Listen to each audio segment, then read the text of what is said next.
সবাই মিলে একসাথে থাকলে লাভটা কি সেটা একটু বলি। বেহেশতের মধ্যে খাবার দাবার সহ সবাই বসে আছে, কিন্তু হাত বাঁকা করার বুদ্ধি নাই। এই যে খাচ্ছে না সবাই হাত বাঁকা করে, তো ওইখানে হাত বাঁকা করার বুদ্ধি নাই, হাত এরকম সোজা, মানে বাঁকা করতে পারবে না। আর দোজকের মধ্যে ওইখানেও খাবার দাবার রেখে দিয়েছে আছে, কিন্তু ওইখানেও হাত বাঁকা করতে পারবে না।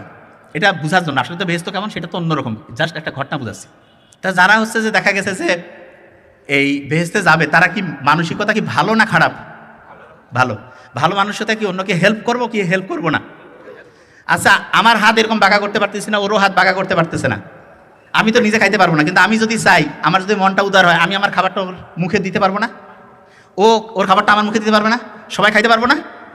আর ওই দোজকের মধ্যে যেই মেন্টালিটির লোকজন গেছে, এগুলো কি হেল্পফুল মেন্টালিটি নাকি জ্ঞানজামবাজ? হাত বাঁকা করতেছে না, খালি মাছ শুরু করে দিছে। তাইলে মারামারি করে খাবার দাবার সব ধ্বংস, লাস্ট চেক করছে যে কি হইলো, কয় যে আমাদের হাত বাঁকা ছিল এই জন্য। আসলে হাত বাঁকা সমস্যা নাকি মেন্টালিটির সমস্যা? মেন্টালিটির সমস্যা। কিসের সমস্যা? মেন্টালিটির। আচ্ছা।